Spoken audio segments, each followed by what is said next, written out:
नमस्कार, मैं मोहन दुबे। वीएसआरएस न्यूज में आप सभी का स्वागत है। आइए नजर डालते हैं देश और दुनिया की तमाम टॉप 10 खबरों पर। पीसीसी चीफ और पूर्व सीएम कमलनाथ आज अपना अमृत महोत्सव मना रहे हैं।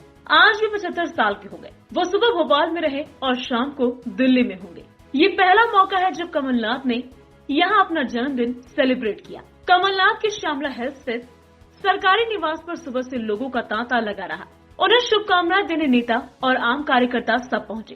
उन्हें शुभकामनाएं देने वालों में पूर्व मुख्यमंत्री दिग्विजय सिंह से लेकर कांग्रेस विधायक, सांसद और पार्टी कार्यकर्ता तक सब थे। कार्यकर्ताओं में जबरदस्त उत्साह दिखा। प्रदेश भर से भोपाल में जुटे कार्यकर्ताओं ने कमलनाथ के जन्मदिन पर केक काटकर उन्हें शुभकामनाएं दी। उन्हें शुभकामनाएं देने वालों की भीड़ करीब 3 घंटे तक रही। इसके बाद कमलनाथ दिल्ली के लिए रवाना हो गए। भारतीय वायुसेना का MS-17 हेलीकॉप्टर हादसे का शिकार हो गया। गनीमत की बात रही कि हेलीकॉप्टर में दोनों पायलट और 3 क्रू मेंबर्स सुरक्षित हैं। भारतीय वायुसेना ने ये जानकारी दी है। बताया जा रहा है कि हेलीकॉप्टर लंबे समय से इस्तेमाल में नहीं था। गुरुवार को जब पायलट ने इसे उड़ान भरने की कोशिश की तो ये क्रैश हो गया। घटना के कारणों का अभी तक खुलासा नहीं हुआ है। हादसे के बाद कोर्ट ऑफ इंक्वायरी के आदेश दिए जाएंगे। प्रधानमंत्री नरेंद्र मोदी ने आज द सिडनी डायलॉग में अपने संबोधन के दौरान क्रिप्टो करेंसी पर अपनी चिंता जाहिर की। उन्होंने कहा कि सुनिश्चित करना जरूरी है कि बिटकॉइन गलत हाथों में ना जाए, जो कि हमारे युवाओं को खराब कर सकता है। बता दें कि सिडनी संवाद 17 नवंबर से 19 नवंबर तक ऑस्ट्रेलिया में आयोजित हो रहा है। गौरतलब है कि ऑस्ट्रेलियन स्ट्रेटेजिक पॉलिसी इंस्टीट्यूट द्वारा आयोजित इस कार्यक्रम का मकसद राजनीतिक, व्यवसायिक और सरकार में शामिल नेताओं को एक मंच पर लाने को लेकर है। इसके जरिए महत्वपूर्ण प्रौद्योगिकी से पैदा होने वाली चुनौतियों व अवसरों के मद्देनजर साझा सहमति बनाने के लिए काम करना है। अपने संबोधन में पीएम मोदी ने कहा कि एक लोकतंत्र और डिजिटल लीडर के रूप में भारत अपनी साझा समृद्धि और सुरक्षा में भागीदारी के साथ काम करने के लिए तैयार है। भारत की डिजिटल क्रांति लोकतंत्र, जनसांख्यिकी और अर्थव्यवस्था के पैमाने में निहित है। ये हमारे युवाओं के उद्यम और इनोवेशन से संचालित है।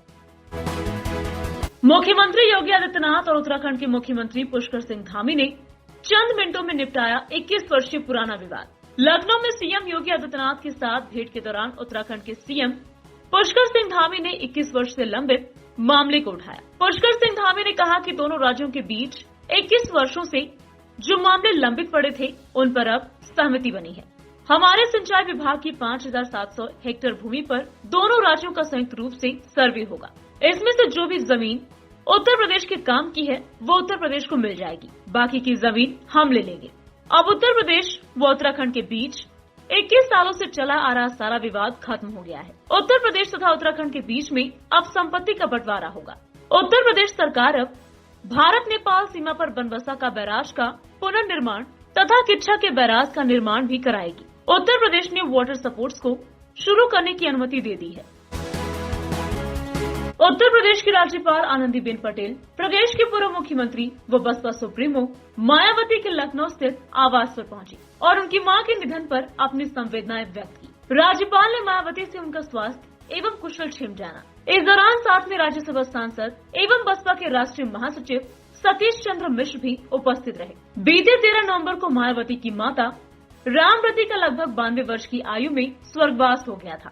इसके पहले दिल्ली में भी शोक सभा का आयोजन किया गया था, जिसमें कांग्रेस महासचिव व यूपी प्रभारी प्रियंका गांधी पहुंची थी और शोक संवेदनाएं व्यक्त की थी। वहीं मुख्यमंत्री योगी आदित्यनाथ ने भी बसपा सुप्रीमो से फोन पर संवाद कर अपनी संवेदनाएं व्यक्त की थी। योगी ने ट्वीट कर कहा था कि बसपा के राष्ट्रीय अध्यक्ष मायावती ने अपनी मां को खोया है।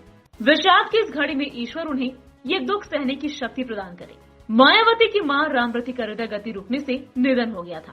वे 92 वर्ष की थी और पिछले कुछ दिनों से अस्वस्थ चल रही थी।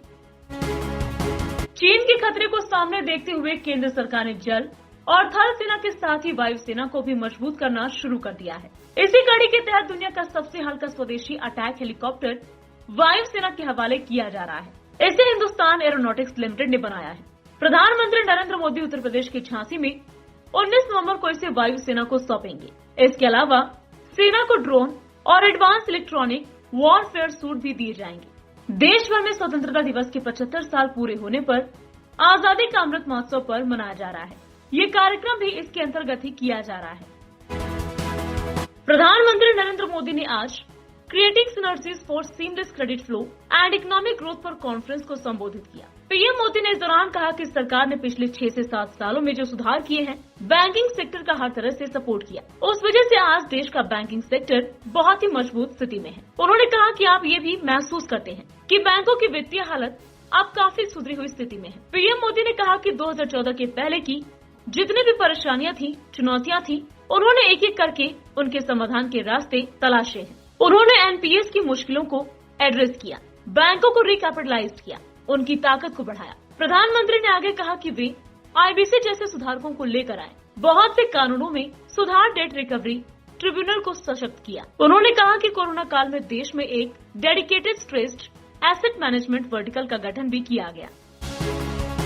रक्षा मंत्री राजनाथ सिंह लेह पहुंच गए हैं। वो पूर्वी लद्दाख के रजांगला में नए सिरे से बने युद्ध स्मारक का उद्घाटन करेंगे, जहां भारतीय सैनिकों ने 1962 में चीनी सेना का वीरता से मुकाबला किया था। इस दिन रजांगला लड़ाई को 59 साल पूरे हो रहे हैं। साल 1962 में चीन के साथ हुए युद्ध के दौरान भले ही भारत को मौकी खानी पड़ी हो, लेकिन रजांगला के युद्ध में भारतीय वायुसेना की कुमाऊं रेजिमेंट के सैनिकों ने चीनी सेना के दांत खट्टे कर दिए थे। स्मारक उन बहादुर भारतीय सैनिकों को समर्पित है जिन्होंने रजांगला की लड़ाई में अपने प्राणों की आहुति दी थी। नए वॉर मेमोरियल पर रजांगला युद्ध के वीर सैनिकों के नाम तो होंगे ही, साथ ही पिछले साल यानी 2020 में चीनी सेना के साथ हुए गलवान घाटी की हिंसा में सर्वोच्च बलिदान देने वाले सैनिकों के नाम भी लिखे जाएंगे।